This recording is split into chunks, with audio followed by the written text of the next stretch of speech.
pour commencer. Alors, c'est Jésus qui déclare concernant la fin des temps. C'est dans Matthieu 24, les apôtres demandent des explications sur qu'est-ce qui va se produire avant son retour. Alors, Matthieu 24, chapitre 12 à 14. Parce que l'iniquité se sera accrue, l'amour du plus grand nombre se refroidira. Mais celui qui persévérera jusqu'à la fin sera sauvé. Cette bonne nouvelle du royaume sera prêchée dans le monde entier pour servir de témoignage à toutes les nations. Alors viendra la fin. Père Céleste, nous sommes devant ta parole ce matin. Nous sommes attentifs à ce que tu veux nous dire, Seigneur, ce que tu veux nous démontrer. Seigneur, que cette parole prenne vie en nous, qu'elle soit cette semence incorruptible qui est nécessaire pour nous transformer jour après jour. Merci d'être venu nous chercher là où on était. Merci de nous avoir purifiés par le sang de Jésus-Christ et de nous avoir accordé ton Saint-Esprit qui rend témoignage que nous sommes tes enfants. Merci donc d'agir avec puissance jour après jour. Ce que nous avons besoin, c'est d'être entourés de toi, d'être protégés par toi. Et merci d'être là constamment, en tout temps, pour réaliser ton œuvre au travers de nous. Au nom de Jésus, Père Céleste. Amen. Vous savez, je ne sais pas si vous réalisez, là, mais je suis convaincu qu'on est dans la dernière partie de l'humanité avant la fin du Seigneur. Il y a quelques semaines, je parlais des influenceurs qui sont de plus en plus nombreux avec les médias sociaux. Et ce qui est assez particulier concernant ce modèle-là d'influenceurs, c'est qu'il y a une époque, comme j'ai expliqué, où quand on avait des débats à la télé, à la radio, tu avais un point de vue, puis l'autre point de vue. Et les deux s'affrontaient dans des émissions. Tu écoutais ça, le débat, ça cherchait à influencer d'un bord ou de l'autre. Après ça, quand c'était fini, tu retournais à faire ce que tu voulais faire après. Alors qu'aujourd'hui, on comprend que les influenceurs, c'est pas ça qu'ils font maintenant. Les influenceurs, c'est toujours du monde de leur même croyance, on peut dire, de leur même but. Un peu comme nous autres, on a toujours fait en tant que chrétiens évangéliques, si on a des émissions à la télé ou à la radio, on va recevoir des gens qui croient comme nous. Mais c'est ce qu'ils font, eux aussi. Moi, je dis que c'est la religion du peuple, la nouvelle religion du peuple, les influenceurs. Alors, ce sont des gens qui ont un but, un objectif, et de convaincre tout le monde qu'ils ont raison. Et non pas d'avoir l'autre opinion. Et c'est ce qu'on voit aujourd'hui.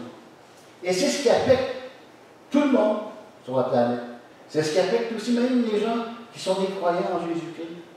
Parce qu'on a l'impression, à un moment donné, qu'on est seul à avoir la vérité dans ce qui se passe sur la planète. Parce qu'il n'y a pas l'autre point de vue. Alors, il y a même YouTube qui va jusqu'à le docteur qui est en France. Moi, je comprends jamais. Je fais une recherche sur quelque chose. La première chose que je vois, le docteur est en gros là. Je dis, pourtant, il n'a pas fait de recherche, ce docteur-là. Pourquoi j'ai besoin d'entendre ce docteur-là avec la barbe, là, vous savez? Pour ceux qui sont allés sur YouTube. Mais on est rendu là. Et l'impact, selon Jésus, il faut y croire parce que c'est Dieu fait chair, c'est notre sauveur. Jésus, il dit que l'amour du plus grand nombre se refroidira. Il n'est pas en train de parler des gens dans le monde, il est en train de parler des gens à l'intérieur de l'Église, à cause du péché qui aura accru. Puis, il y en a qui vont lâcher de persévérer, imagine-toi. Pendant tant d'années, on dit Jésus est mon sauveur, et tout d'un coup, ils se retirent, on ne les voit plus dans l'Église, ils ne sont plus nulle part. Et d'ailleurs, quand on a les réunions de pasteurs, c'est ce qui se dit beaucoup, et pas seulement dans notre famille d'Église, mais dans toutes les familles d'Église actuellement, on déplore le fait qu'il y a beaucoup de gens qui ne sont plus là. Puis tes appels, tu vas être là dimanche, on ne les voit pas. Et c'est comme ça partout actuellement. Et comme on n'est pas nombreux au Québec, on va dire, ça en prend juste quelques-uns de moins, puis on sent l'impact. On était pas mal toutes des petites églises, là, alors on sent l'impact. Malgré tout, Jésus dit, cette bonne nouvelle du royaume sera prêchée dans le monde entier pour servir de témoignage à toutes les nations. Il n'est pas en train de dire que tout le monde va être sauvé, parce que vous savez, il y a des doctrines qui circulent actuellement, qui disent, on arrive à l'âge d'or, tout le monde va se convertir. Ok, Jésus ne dit pas ça, là.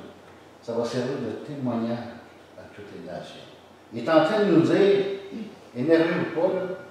Découragez-vous pas, là. Ceux qui vont rester fidèles, là, attendez-vous pas à faire des gros scores de conversion.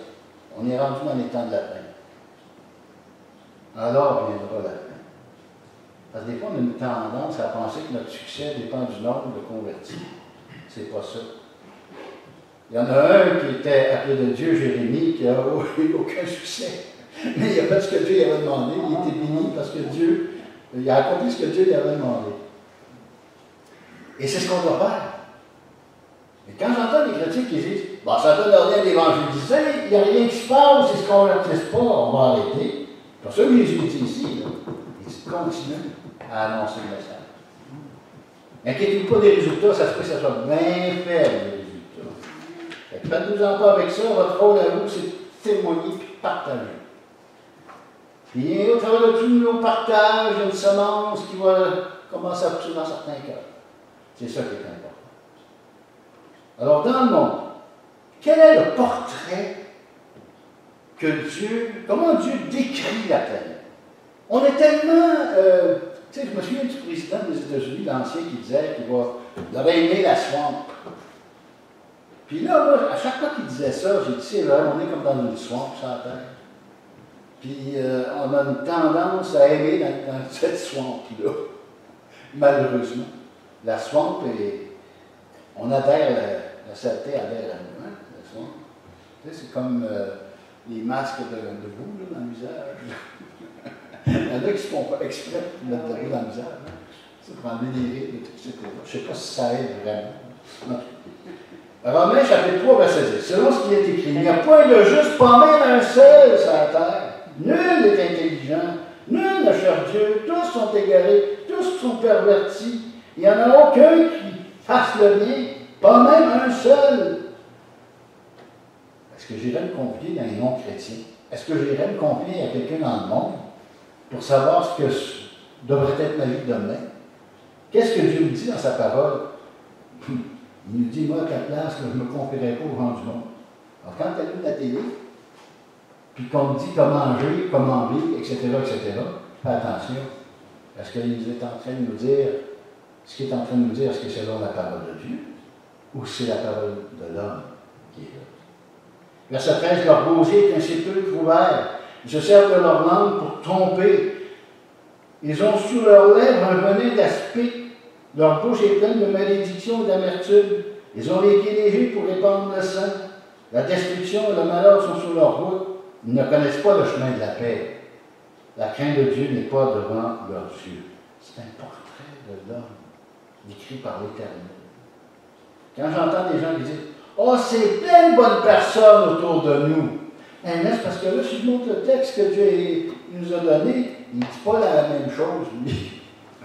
Alors, est-ce que je suis d'accord avec Dieu ou avec l'interprétation de l'homme de ce qu'est la société? Alors, c'est plein de bonnes personnes autour de nous.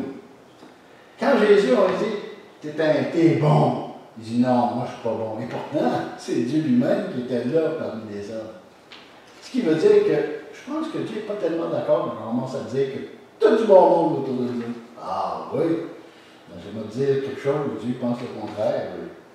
Et la réaction de Dieu face à l'attitude de l'humanité, Romains chapitre 1, verset 28, 29, 30, 31. Comme ils ne se sont pas souciés de connaître Dieu, Dieu les a livrés à leur sens réprouvé pour commettre des choses indignes, étant remplis de toute espèce d'injustice, de méchanceté, de cupidité, de malice, plein d'envie, de meurtre, de querelle, de ruse, de malignité, rapporteurs, médisants, impies, arrogants, hautains, fanfarons. Je voulais savoir fanfarons. C'est marqué, le texte original c'est vantard. Ils sont vantards. Ingénieux au mal, rebelles à leurs parents, dépourvus d'intelligence, de loyauté, d'affection naturelle, de miséricorde. Dieu a décidé, parce que eux, l'humanité voulait vraiment rien savoir du Dieu véritable. Il dit, OK, vous voulez rien savoir de moi, je vous laisse aller dans vos affaires. Faites ce que vous voulez. Agissez comme vous voulez. Je ne vous achète pas, mais vous en subirez les conséquences. Et c'est ce qu'on voit actuellement de plus en plus. Quand on voit les changements climatiques, quand on voit la pandémie, quand on voit les possibilités de guerre mondiale, etc., qui est autour de nous, les dangers qui nous guettent, quand on regarde ce qui se passe en Europe avec les inondations en cours d'hier, quand on regarde ce qui se passe dans l'Ouest canadien, l'Ouest américain, avec les incendies, les feux de forêt qui n'arrêtent pas, Dites-moi, est-ce que vous pensez que c'est Dieu qui commence à faire de la pression sur l'humanité ou pas? Moi, je pense que oui. Jésus l'a dit, quels sont les apôtres de savoir, qu'est-ce qui va arriver avant que tu reviennes? Il a tout énuméré. Et qu'est-ce qu'on voit actuellement? C'est ce qui est énuméré. C'est ce qui se passe sur la planète actuellement. Ce qui veut dire qu'il est proche à la porte. Il est proche. Il n'est pas loin. Il ne reste pas beaucoup de temps. 2 Timothée chapitre 3, versets 1 à 5. Sache que dans les derniers jours, il y aura des temps difficiles. C'est ce qu'on a lu tantôt. Ce que Jésus a dit à ses disciples dans 24, dans Matthieu chapitre 24. Des temps difficiles. Car les hommes seront égoïstes, amis de l'argent, fanfarons, hautains, blasphémateurs, rebelles à leurs parents, ingrats, irreligieux, insensibles, déloyaux, calomniateurs, intempérants, cruels, ennemis des gens bien, traîtres, emportés, emplis d'orgueil, aimant le plaisir plus que Dieu, aimant le plaisir plus que Dieu, ayant l'apparence de la piété, l'apparence, mais reniant ce qu'en fait la force. Qu'est-ce qui fait la force? La force spirituelle vient d'où? La parole de Dieu. Celui qui m'aime réellement du Jésus garde ma parole. C'est pas juste la lire, la prendre par cœur, c'est de la lire. Éloigne-toi de ces hommes-là. Ça dit, tiens-toi loin de ceux qui vivent comme ça. Là. Et Jésus dit qu'il y en a parmi nous autres, des gens comme ça. Il dit que dans les temps de la fin, l'amour va être refroidi dans l'Église. Du plus grand nombre, c'est pas de minorité, il dit le plus grand nombre. Pourquoi? Parce que le monde est rentré aussi dans l'Église. On voit le monde à l'extérieur, puis tout d'un coup, le monde rentre à l'intérieur. Les gens s'adaptent à cette société pourrie. Ils s'adaptent. Ils ne s'en aperçoivent même pas. Ce qu'on vivait il y a 100 ans, c'est un monde bien différent d'aujourd'hui. Il n'y avait pas toutes ces technologies-là. Il n'y avait pas tous ces médias-là qui étaient autour de nous. Il n'y avait pas toute cette influence de la télévision, de l'Internet et tout ce qu'on voit là, qui est autour de nous. Et on est influencé. Les gens sont là tout le temps avec eux. Et moi, quand je t'ajoute quelqu'un qui parlait tout seul, pour moi, il est prêt pour aller à l'hôpital. Aujourd'hui, tout le monde parle tout seul autour de moi. Les premières fois que c'est arrivé, je pensais qu'on me parlait. Il parle tout seul. Il parle avec quelqu'un. C'est ça. Et tout le temps. C'est pour ça qu'on est obligé de passer des lois pour interdire dans les voitures, dans les automobiles, d'utiliser ces appareils-là. On met là, on va être détourné. Ils ont un Bluetooth, c'est ça, un Bluetooth, dans l'oreille, là. Puis tu les vois, ça là. Là, tu as pu mettre les freins secs, ils ont vu que la lumière va changer. On voit où on s'en va. Comment vous appelez ça, quelqu'un qui est dominé comme ça par une autre force? Ouais, c'est comme ça, ils sont dominés, ils sont esclaves. Ils ont essayé, à un moment donné, même aux enfants, d'enlever leur cellulaire pendant une couple de semaines. Ils étaient un peu plein de dépression. Hey! Comment on appelle ça, avoir un boulet au bout du pied? Esclave? On est esclave? Tu sais? Des temps difficiles. Page suivante. Luc chapitre 22, verset 31. Jésus met en garde les croyants. Il dit à Pierre, le Seigneur dit, Simon, Satan vous a réclamé pour vous cribler comme le froment. Mais j'ai prié pour toi afin que ta foi ne défaille point. Et toi, quand tu seras converti, affermis tes pères. Convertis les nouveaux spirituellement, parce que le Saint-Esprit t'a vu plus tard. Pierre, lui, reprend en ces mots aussi ce que Jésus a dit dans la première épître de Pierre, chapitre 5, verset 8. Soyez sobres, veillez, et faites attention. Votre adversaire, le diable, rôde comme un lion rugissant, cherchant qui il dévorera. Hey, il peut dévorer les croyants, les chrétiens.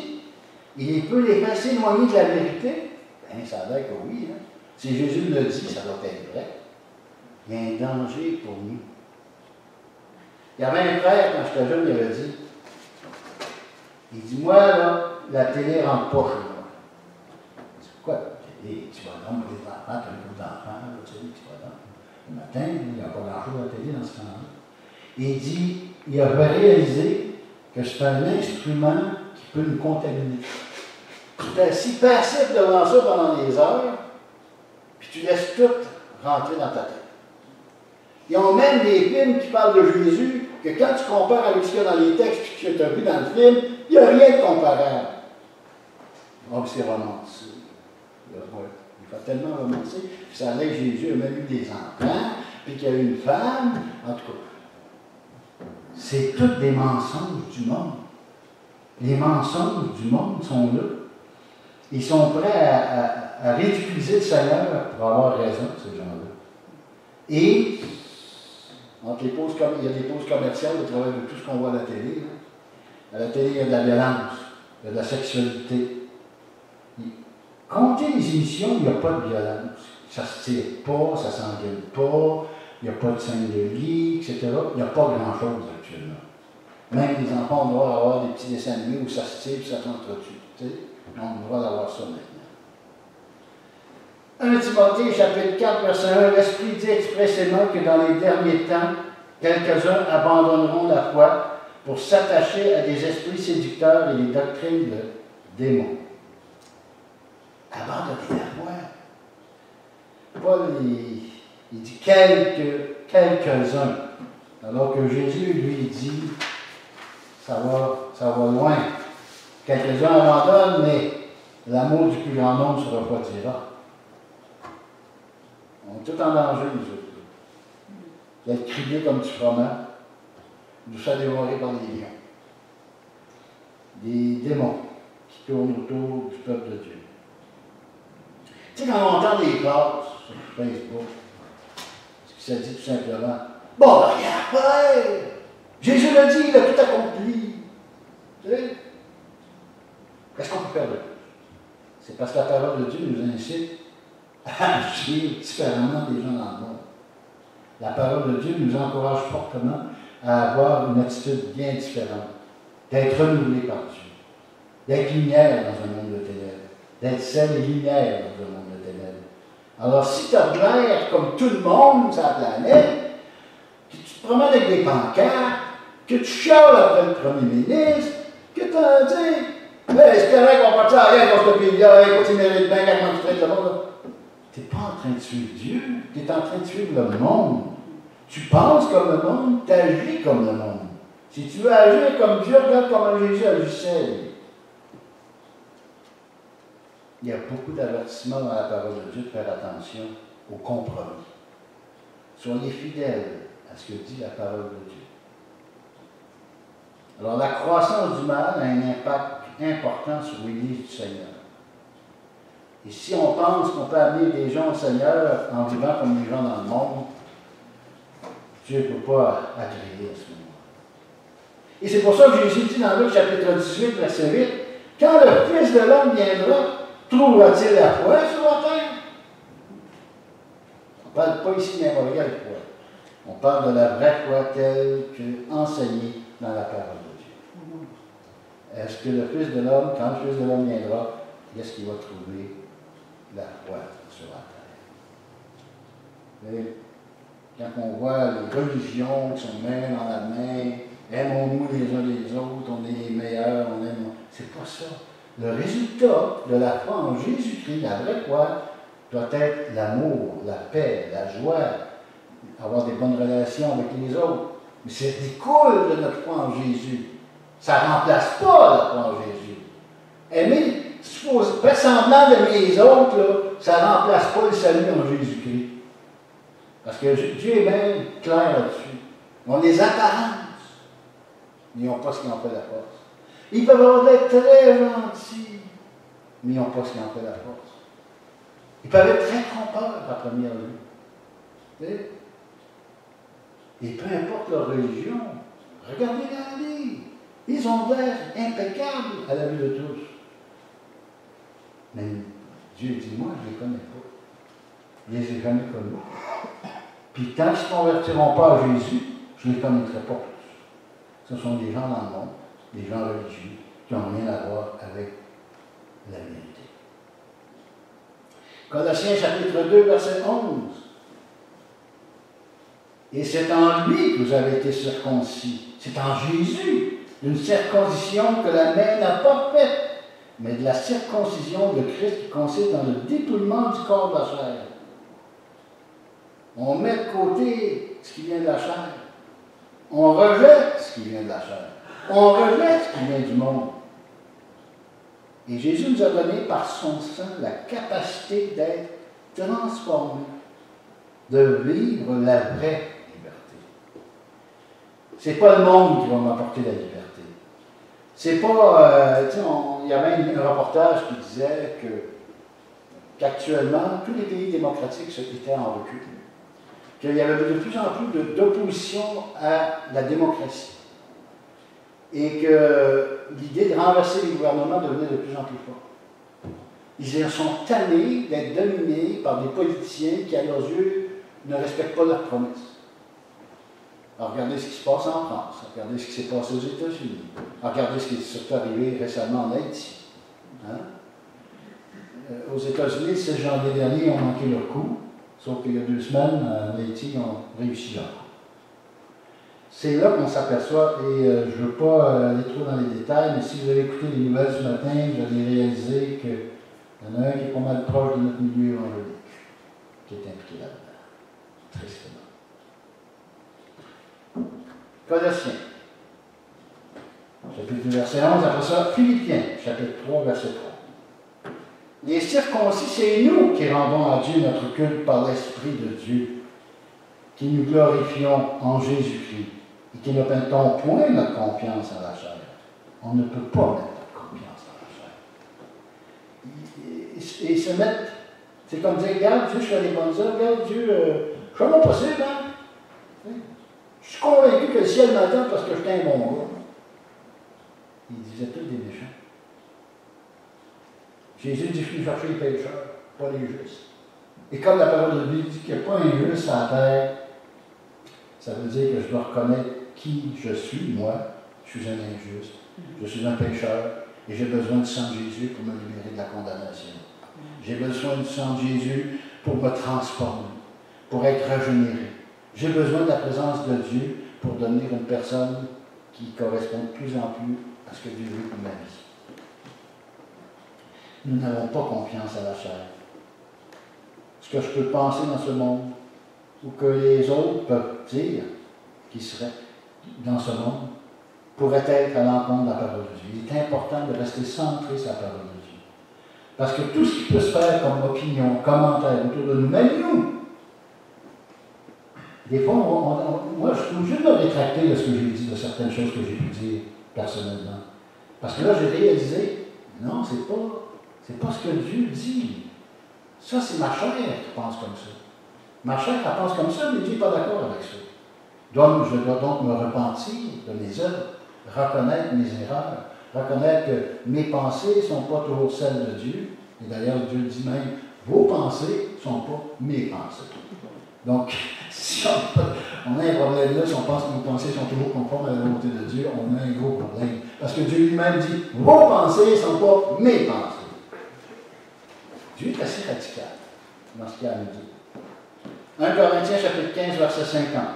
Ce que je dis, frère, c'est que la chair et le sang ne peuvent hériter le royaume de Dieu. Et que la corruption n'hérite pas l'incorruptibilité. Paul dit ça dans 1 Corinthiens 15, 50. Et ça, on pense être agréable devant Dieu à cause de la chair. Alors Dieu dit, tu n'as aucun impact pour ton salut, ta vie. Elle n'a aucun impact. Tu as bien beau faire des pirouettes, tant que tu n'as pas de ticket pour entrer au ciel, t'es vide. Quand j'étais plus jeune, puis je prêchais ça, je dis, on peut bien faire des pirouettes devant le cinéma, mais jamais vous me laissez rentrer. Vous savez? Chanter, n'importe quoi, hein?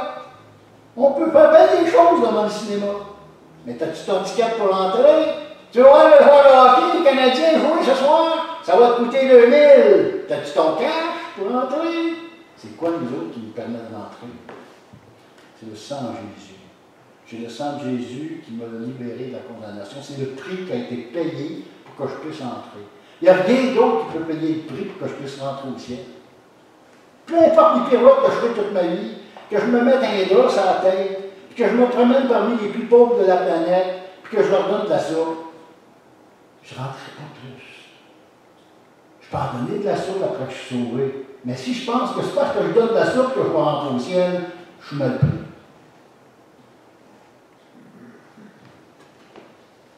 On a deux choix. Donc la chair ne plaît jamais à Dieu, parce qu'elle aime le péché. Alors nous devons tourner le dos aux convoitises de la chair, notre corps. Donc on a deux choix, vivre pour la chair ou vivre pour Dieu. Alors qu'est-ce qu'on fait? On va vivre pour Dieu, parce qu'on est des chrétiens, on est nés de nouveau, on appartient à Jésus. Et on doit, à Romains chapitre 10, on doit témoigner de notre foi. Si tu confesses de ta bouche, on doit témoigner. Puis le monde, il aime mieux faire des pirouettes dans la société que témoigner de leur foi. 1 Corinthiens chapitre 6, verset 9. Ne savez-vous pas que les injustes n'hériteront point le royaume de Dieu? Ne vous y trompez pas, ni les impudiques, ni les idolâtres, ni les adultères, ni les efféminés. Pour ceux qui pensent que ça n'existe pas dans la Bible, là, on entend ça des fois des pasteurs, de certains pasteurs dans le monde. Là. Les efféminés, on comprend ce que ça veut dire, nous autres? Bon. Ni les imparts, ni les voleurs, ni les cupides, ni les ivrognes, ni les outrageux, ceux qui insultent les autres. Oui, ceux qui insultent. Ni les ravisseurs, les voleurs, n'hériteront le royaume de Dieu. Et c'est ce que vous étiez quelques-uns de vous. Et vous avez été lavés, mais vous avez été sanctifiés. Vous avez été justifiés au nom du Seigneur Jésus-Christ et par l'Esprit de notre Dieu. Ta vie plus comme avant. Tu ne dois plus être comme avant. Et si tu as des problèmes avec quelque chose de ton ancienne vie, ou quelque chose de neuf qui arrive après que tu t'es converti, parce que ça peut arriver, hein, que tout d'un coup, tu avais quelque chose qui n'était pas dans ta vie, puis tout d'un coup, ça t'arrive après que tu es né de nouveau, là. Tu allais pas mal bien avec régler les problèmes de l'ancienne, puis il fallait mourir les œuvres de la chair. Et là, d'un coup, il arrive quelque chose de nouveau. Peut-être tu étais pauvre avant, et tout d'un coup, tu tombes riche. Et tout d'un coup, la richesse te fait tu reviens plus. Et là, on fait le retour de la planète. On va évangéliser. On fait le retour de la planète. Mais le problème, c'est que, est-ce que vraiment tu es en train de suivre le plan de Dieu, ou est-ce que tu es en train de laisser ta chair prendre le contrôle de ta vie, puis répondre à tous les désirs de ta chair? Peu importe ce que c'est dans la vie. Ça répond dessus. C'est comme quelqu'un qui se marie. Es-tu sûr que c'est le gars que Dieu a choisi pour toi? Es-tu sûr que c'est la femme que Dieu a choisi pour toi? Sais-tu les désirs de la chair ou ça correspond à la foi en Jésus-Christ, cette relation-là? Est-ce qu'elle aime la parole de Dieu? Est-ce qu'il aime la parole de Dieu? Est-ce qu'il veut suivre Jésus? Il ne suit pas Jésus. Sur quelle base qu'on tisse des liens? On tisse des liens parce qu'on a la foi en Jésus-Christ, ou on tisse des liens pour satisfaire notre chair? Éphésiens, chapitre 4, verset 29. Qu'il ne sorte de votre bouche aucune parole mauvaise, mais s'il y a lieu quelques bonnes paroles qui servent à l'édification et communiquent une grâce à ceux qui l'entendent. N'attristez pas le Saint-Esprit de Dieu, par lequel vous avez été scellés pour le jour de la rédemption. Que toute amertume, toute animosité, toute colère, toute clameur, toute calomnie, toute espèce de méchanceté disparaisse du milieu de vous. Et dans le contexte de la pandémie, on va vous dire, il y a des frustrations, il y a des inquiétudes, il peut y avoir de la méchanceté dans ce qu'on dit. On peut être frustré de tout ce qui bouge autour de nous autres parce qu'on est tanné de la situation. Mais Dieu dit dans sa parole, hey, calme-toi. Sois un homme, une femme de paix. Sois pas une personne qui part en guerre contre tout ce qui bouge. Parce que tu n'es pas content. Ça limite tes libertés, etc. Et verset 32, soyez bons les uns envers les autres, compatissants, vous pardonnant réciproquement, comme Dieu vous a pardonné en Christ. Ça veut-tu dire aussi pardonner les autorités? Oui. On va pardonner aux autorités aussi. On va pardonner les erreurs qui peuvent avoir été faites. Mais est-ce qu'on aurait été capable de faire mieux? Pas sûr. On a-tu été capable de faire pire? Peut-être. Je ne sais pas. Jacques chapitre 3, verset 14.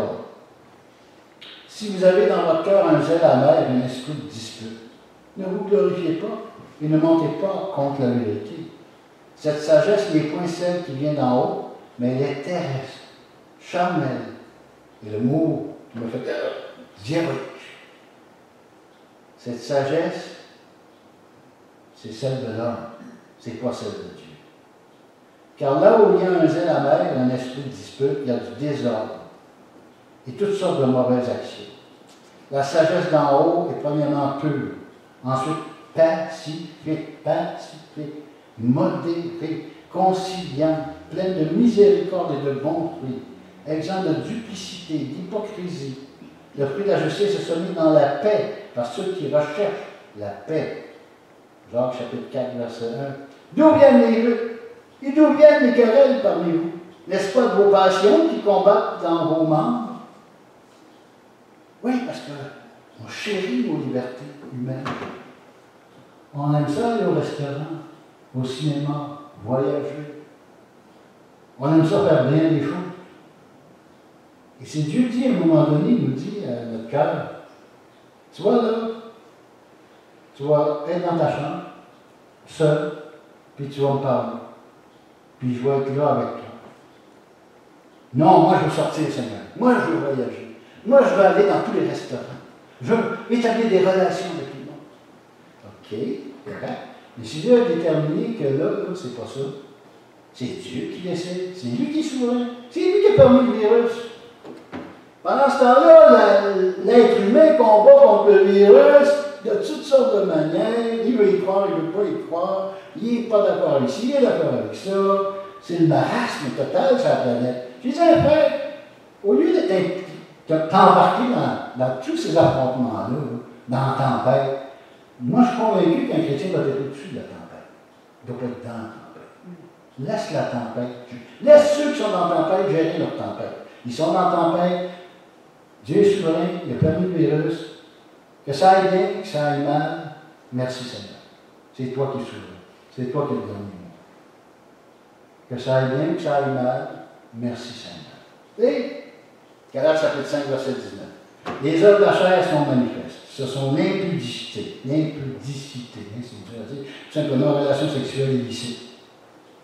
L'impureté, la dissolution, ça c'est des autres.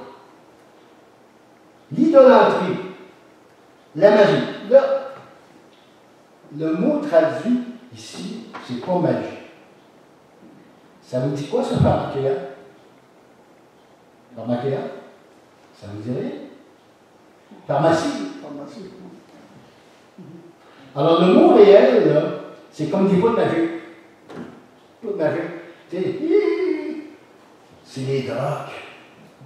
Quelqu'un dira, pas marqué dans la Bible, le tabac, la drogue. Oui, c'est dans la Bible. C'est juste parce que la traduction, on ne le voit pas dans la traduction. Mais si tu vas voir dans le grec, c'est pharmakéa.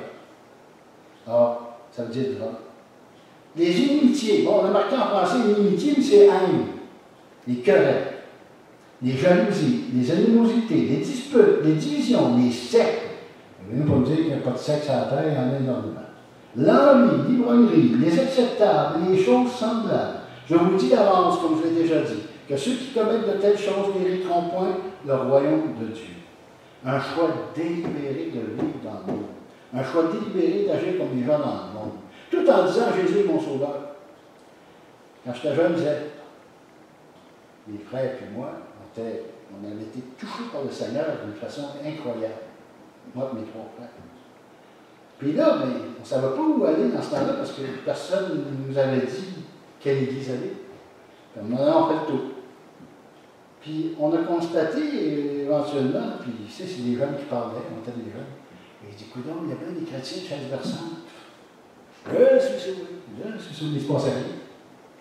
Là, on dit, là, mon frère est jeune, ceux qui connaissent mon frère est jeune, il dit, pas trop sûr que tout le monde dans les églises sont sauvés.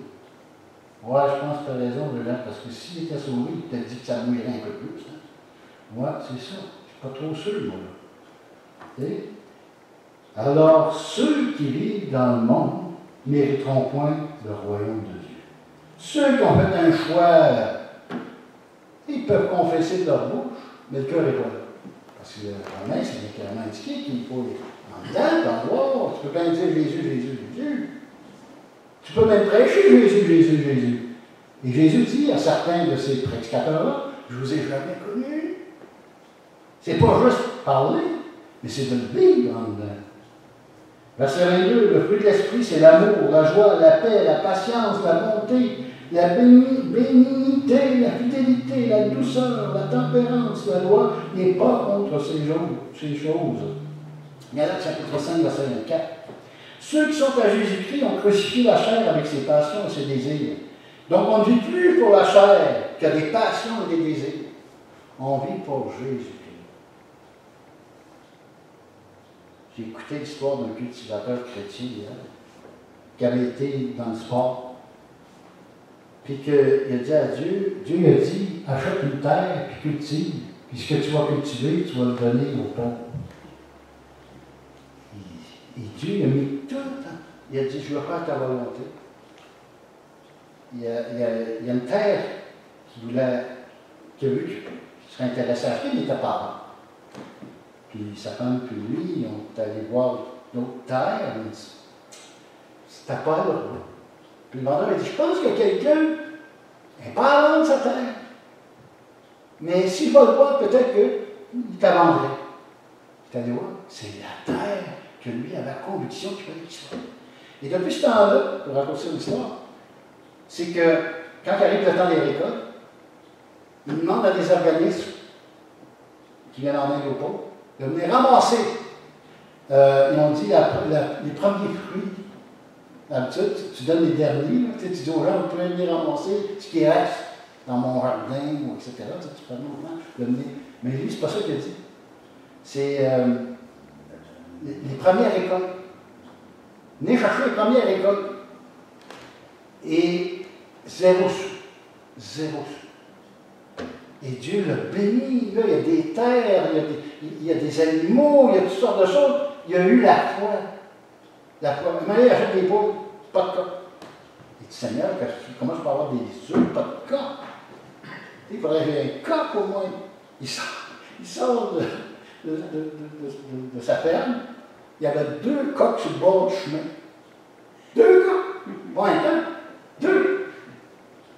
Bon, Seigneur, tu m'as béni. Il fonctionne tout le temps comme ça. Tout ce qu'il fait dans la vie. Il prie. Il demande au Seigneur, donne-moi des convictions. Qu'est-ce que tu veux que je fasse? Et pendant 1 heure de temps, c'est PBS aux États-Unis, j'ai regardé ça. 1 heure de temps sur le témoignage de ce monsieur-là. PBS, c'est comme Radio-Canada, mais américain. Et là, j'ai dit, bon, ils ont trouvé que le gars, ça valait la peine qu'on fasse une émission sur lui. Et Dieu le bénit, parce qu'il marche par la foi. Puis continuellement par la foi. Puis c'est ton Dieu à quoi? Comment? Ça se peut-tu? Ça se peut-tu? Oui, ça se peut. Ça se peut. Puis aujourd'hui, ce qui manque, c'est des hommes et des femmes de foi qui sont prêts à laisser le Seigneur diriger chaque pas de leur vie. À demander à Dieu, qu'est-ce que je fais là, Seigneur? Pas demander au voisin. Dieu, qu'est-ce que je fais? Tu dis, Seigneur, tu pries. Et Dieu va manifester sa présence, sa gloire. Parce que tu dis à lui de t'influencer pour tes décisions. Galates chapitre 6, verset 8. Celui qui sème pour sa chair moissonnera la chair de la corruption. Mais celui qui sème pour l'esprit moissonnera l'esprit de la vie éternelle. Pas seulement le bord, mais maintenant aussi les bénédictions. Ça dépend comment on vit aujourd'hui. Romains chapitre 8, verset 4. Nous qui marchons non selon la chair, mais selon l'esprit, ceux en effet qui vivent selon la chair s'affectionnent aux choses de la chair, tandis que ceux qui vivent selon l'esprit s'affectionnent aux choses de l'esprit. Et l'affection de la chair, c'est la mort, tandis que l'affection de l'esprit, c'est la vie et la paix. Car l'affection de la chair est inimitié contre Dieu, parce qu'elle ne se soumet pas à la loi de Dieu, et qu'elle ne peut même pas. Alors, et le mot inimitié, on sait, haine. C'est comme une haine contre Dieu. On est rebelle. C'est de la rébellion. C'est comme de la haine. Or, ceux qui vivent selon la chair ne se réfèrent à Dieu. Parce qu'on va à l'encontre de sa volonté. C'est vraiment de la rébellion. C'est comme si on dit qu'on aime Dieu, mais en réalité, comment est-ce qu'on peut aimer Dieu qu'on ne voit pas si on n'aime pas notre prochain? Alors, si on agit selon la chair, il y a toujours quelqu'un qu'on va aller quelque part autour de nous autres. Tu sais, on va les descendre, on va les démolir, on va les juger. Et alors, Jean dit, comment peux-tu aimer Dieu que tu ne vois pas si tu n'aimes pas ton prochain? 2 Corinthiens chapitre 7, verset 1. Bien-aimés, purifions-nous de toute souillure de la chair et de l'esprit en achevant notre sanctification dans la crainte de Dieu. Hébreux chapitre 12, verset 14. Sommes-nous des hommes et des femmes de paix? Hébreux chapitre 12. Recherchez la paix avec tous et la sanctification sans laquelle personne ne verra le Seigneur. Veillez à ce que nul ne se prive de la grâce de Dieu, à ce qu'aucune racine d'amertume poussant des rejetons ne produise du trouble et que plusieurs n'en soient infectés. Est-ce qu'il n'y a ni impudique, ni profane, comme Ésaü, qui pour un mets vendit son droit d'aînesse? Vous savez que plus tard, voulant obtenir la bénédiction, il fut rejeté, quoiqu'il la sollicita avec larmes, car son repentir ne peut avoir aucun effet.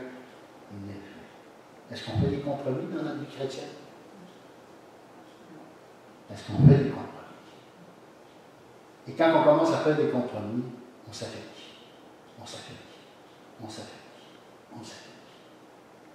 Puis à un moment donné, on n'est plus là à côté des frères et des sœurs dans la foi. On est ailleurs. On est avec les gens dans le monde. Romains 13, ne devez rien à personne si ce n'est de vous aimer les uns les autres. Cela importe d'autant plus que vous savez en quel temps nous sommes. Vous savez en quel temps nous sommes? C'est l'heure de vous réveiller en fin de sommeil. Car maintenant, le salut est plus près de nous que lorsque nous avons cru. La nuit est avancée. Le jour approche. Dépouillons-nous donc des œuvres des ténèbres et revêtons les armes de la lumière. Marchons honnêtement, comme en plein jour, loin des excès et de l'ivrognerie, de la luxure et de l'impudicité, des querelles et des jalousies. Mais revêtez-vous du Seigneur Jésus-Christ et n'ayez pas soin de la chair pour en satisfaire les convoitises. Ensuite, Galates. En Jésus-Christ, ni la circoncision, ni l'incirconcision n'ont de la valeur, mais la foi qui est agissante par l'amour. Est-ce qu'on est des critiqueux? Est-ce qu'on se lamente à propos des autres? Est-ce qu'on critique la manière d'agir des autres? Alors que nous-mêmes, on pourrait se faire facilement critiquer. Galates 5, verset 13. Frères, vous avez été appelés à la liberté, seulement ne faites pas de cette liberté un prétexte de vivre selon la chair, mais rendez-vous par l'amour serviteurs les uns les autres. Alors, 1 Pierre, chapitre 2, verset 12. Comment agir avec les gens du dehors? Ayez au milieu des païens une bonne conduite, afin que la même où ils vous calomnient, comme si vous étiez des malfaiteurs, ils remarquent vos bonnes œuvres et glorifient Dieu où il est visiteur. Donc, notre attitude devant les gens de l'extérieur, ça doit être de l'amour, ça doit être la paix de Dieu, ça doit être une relation de paix, d'amour. Et de cette manière-là, les gens de l'extérieur ont dit, ils ne parlent pas comme les autres. Ils n'accusent pas tout le monde, ils ne démontrent pas des frustrations continuellement vers les autres. Et Pierre va ajouter, en Pierre chapitre 2, verset 20, en effet, quelle gloire y a-t-il à supporter de mauvais traitements pour avoir commis des fautes? Mais si vous supportez la souffrance sur tout ce qui est bien, c'est une grâce devant Dieu. Et c'est à cela que vous avez été appelés, parce que Christ a aussi souffert pour vous. Vous laissant un exemple en train que vous suiviez ses traces. Alors, quand on voit la pandémie autour de nous, c'est certain que ça apporte des épreuves, la souffrance. Mais la parole de Dieu nous dit d'accepter ces épreuves et ces souffrances. Jésus a bien souffert pour nous. Il a bien accompli à la croix le salut de notre salut. Et lui, à point, verset 22, a commis le péché, et dans la poche duquel ne s'est point trouvé de fraude. Lui qui, injurié, ne rendait point d'injure, maltraité, ne faisait point de menace, mais s'en remettait à celui qui juge justement. Lui qui a porté lui-même nos péchés en son corps sur le bois, afin que, mort au péché, nous vivions pour la justice, lui par les meurtrissures duquel vous avez été guéris. 1 Pierre, chapitre 1, verset 23. Vous avez été régénérés non par une semence corruptible, mais par une semence incorruptible, par la parole vivante et permanente de Dieu. La parole de Dieu au cœur de la vie du croyant. 1 Timothée chapitre 4, verset 5. Tout est sanctifié par la parole de Dieu et par la prière. Quand je parlais tantôt de ce frère qui demandait à Dieu à chaque fois qu'il faisait un pas, Seigneur, montre-moi. Est-ce que je ouvre les portes si c'est ta volonté? Et il va y Dieu à Dieu. Il le va encourager parce qu'il n'est pas si vieux que ça. Là. Il est en témoignage, il racontait tout ce qui est arrivé dans sa vie. À chaque fois qu'il allait à Dieu et qu'il parlait, là, il se passe des belles choses. 2 Timothée, chapitre 2, verset 21. Si donc quelqu'un se conserve pur en s'abstenant de ces choses, on parle des convoitises de la chair, il sera un vase d'honneur, sanctifié, utile à son maître, propre à tout bonheur. Non, Dieu ne va pas nous utiliser. Mais attendons-nous pas à ce que Dieu nous utilise si on met les deux pieds dans le monde. Si on cherche à satisfaire à la chair au lieu de s'en remettre totalement à Dieu pour qu'il nous transforme. Et j'ai bien aimé le passage, on vient de voir Pierre, sa première lettre, les premiers versets de sa lettre. Ça m'a touché. Alors je vais vous lire les premiers versets de sa première lettre. Il dit, alors Pierre, apôtre de Jésus-Christ, à ceux qui sont étrangers dispersés, ça peut être nous, dans le pont de la Galatie, la Cappadoce, l'Asie et la Bithynie, et qui sont élus selon la préscience de Dieu le Père, par la sanctification de l'Esprit, afin qu'ils deviennent obéissants. Donc, on peut être obéissant. Il nous donne la capacité d'être obéissant. Et qu'ils participent à l'aspersion du sang de Jésus-Christ, que la grâce et la paix nous soient multipliées. Béni soit Dieu le Père de notre Seigneur Jésus-Christ, qui selon sa grande miséricorde nous a régénérés pour une espérance vivante, par la résurrection de Jésus-Christ d'entre les morts, pour un héritage qui ne se peut ni corrompre, ni souiller, ni flétrir, lequel nous est réservé dans les cieux. À vous, qui par la puissance de Dieu êtes gardés par la foi, pour le salut, prêt à être révélé dans les derniers temps. Et les derniers temps, on dit, ça sonne qu'il ne reste pas beaucoup de temps. Et Jésus nous donne les derniers avertissements, le dernier avertissement dans l'Apocalypse. Apocalypse 22. Voici, je viens bientôt. Je viens bientôt, dit le Seigneur. Pas dans la même. Je viens bientôt, dit le Seigneur. Et ma rétribution est avec moi, pour rendre à chacun selon ce qu'est son œuvre. Je suis l'alpha et l'oméga, le début et la fin, le premier et le dernier, le commencement et la fin. Heureux ceux qui lavent leur robe, afin d'avoir droit à l'arbre de vie et d'entrer par les portes dans la ville. Par contre, au verset 15, dehors les chiens. Là, je voulais savoir ce qu'il voulait dire par chien.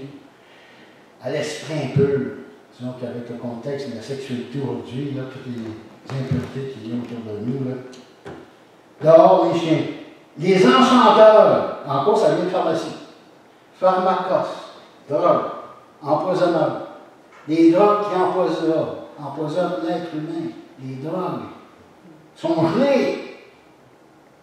Tu sais, quand il dit, la parole de Dieu dit de ne pas être rempli du vin, mais d'être rempli du Saint-Esprit. Bon, ben, transposez ça avec la drogue. Soyez pas remplis de marijuana, mais soyez remplis du Saint-Esprit. Ça empoisonne la vie. Et un pasteur me disait, ça se peut qu'il y ait des croyants dans son église qui prennent de la drogue. Tu sais, à un moment donné, quand un pasteur se pose la question, ça se peut. Ça commence à être inquiétant. Parce qu'il se base, il ne vit pas par la puissance de Dieu. Il gèle. Au lieu de laisser Dieu lui donner la paix qui vient d'en haut. Dehors les chiens, les enchanteurs, les impudiques, les meurtriers, les idolâtres, et quiconque aime et pratique le mensonge. Frères et sœurs, est-ce que notre vie reflète de plus en plus ce que Dieu nous demande? Est-ce qu'il a payé le prix, Jésus? Ça ne coûte rien le ciel pour nous autres. Ça coûte quelque chose pour lui. Ça coûte son sang. Ça coûte ses épreuves, ses souffrances. ça coûte aussi cette nouvelle vie qui met en nous, qui vient de Dieu. C'est une partie de Dieu qui vient en nous. Une partie de Dieu qui s'associe à notre âme. Et Dieu, nous sommes le tabernacle de Dieu. Dieu habite dans notre cœur. Il est en nous, avec nous. Il a payé le grand prix. Et lui, ce qui nous donne en toi, pouvez-vous refléter sur la terre ce que je suis? Pouvez-vous démontrer aux autres que je suis là? Démontrer aux autres que vous êtes une nouvelle personne en moi? Pour que les autres soient touchés, puis reconnaissent qu'ils ont besoin d'un sauveur comme nous avons reçu. Un sauveur qui va nous amener passer l'éternité en la présence de Dieu. C'est le prix à payer en tant que croyant. C'est de devenir semblable à ce que Dieu nous demande dans sa parole. Et c'est un combat spirituel final. Et de l'autre côté, Dieu va nous donner des bénédictions éternelles. Des couronnes, Paul dit, des couronnes de vie. On va être couronné pour avoir livré le bon combat de la foi. La victoire nous attend parce que nous avons décidé d'accepter Jésus comme sauveur personnel. Et nous avons accepté qu'il soit le Seigneur de notre vie. Prions. Père Céleste, que nous puissions continuer à nous soumettre à ta volonté, de ne pas faire de compromis dans notre vie, de ne pas laisser le monde envahir notre cœur, mais de laisser ta parole diriger notre vie, contrôler notre vie, continuer de nous éclairer, à se manifester au travers de nos lèvres, que nous puissions livrer le bon combat face aux mensonges, face à ce que ce monde a à nous offrir. Que nous puissions, par notre vie, démontrer que tu es le seul, l'unique Dieu éternel, et qu'en toi, nous avons maintenant la vie éternelle. Au nom de Jésus. Amen. Amen. Que Dieu vous bénisse abondamment. Bon dimanche. Merci, Amen.